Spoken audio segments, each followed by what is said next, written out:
थाली में क्यों नहीं रखते हैं 3 रोटियां?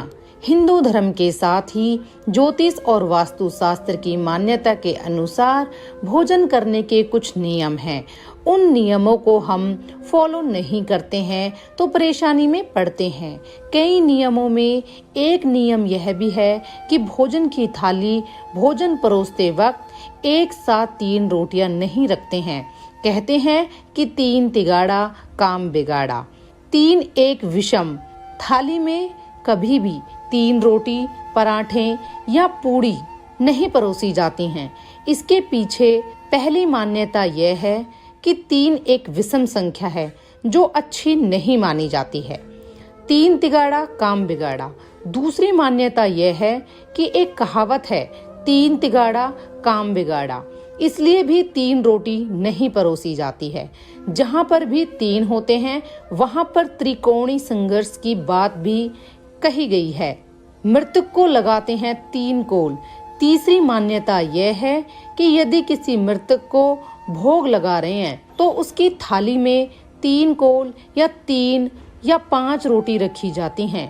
थाली में 3 रोटी तब रखी जाती हैं जब किसी व्यक्ति की मृत्यु हो जाती है और उसके त्रयोदशी संस्कार से पहले उसके नाम की थाली लगाई जाती है। उस दौरान 3 रोटियां रखी जाती है। इसमें पहली कोई अग्नि और देव के लिए, दूसरा अर्यमा और पितरों के लिए और तीसरा गाय, कुत्ते और कौवे के लिए। इसलिए भी थाली में नहीं रखते हैं 3 रोटियां। 3 ग्रास।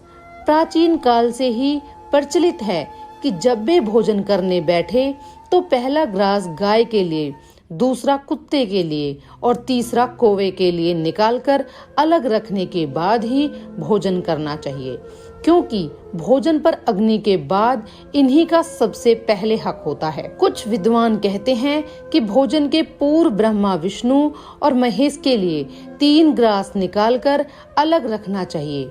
शरीर चाहता है मात्र 2 रोटी।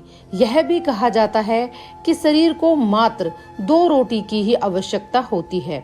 इससे वजन कंट्रोल में रहता है। इसलिए 1 कटोरी दाल, 50 ग्राम चावल, 2 रोटी और 1 कटोरी सब्जी पर्याप्त भोजन माना जाता है। अंधविश्वास या मान्यता। इसके अलावा यह भी कहा जाता है कि यदि कोई व्यक्ति थाली में एक साथ 3 रोटी रखकर खाता है तो उसके मन में दूसरों के प्रति शत्रुता का भाव उत्पन्न हो जाता है। कई लोगों का मानना है कि यह एक मान्यता भर है जो कि अंधविश्वास से जुड़ा मामला है।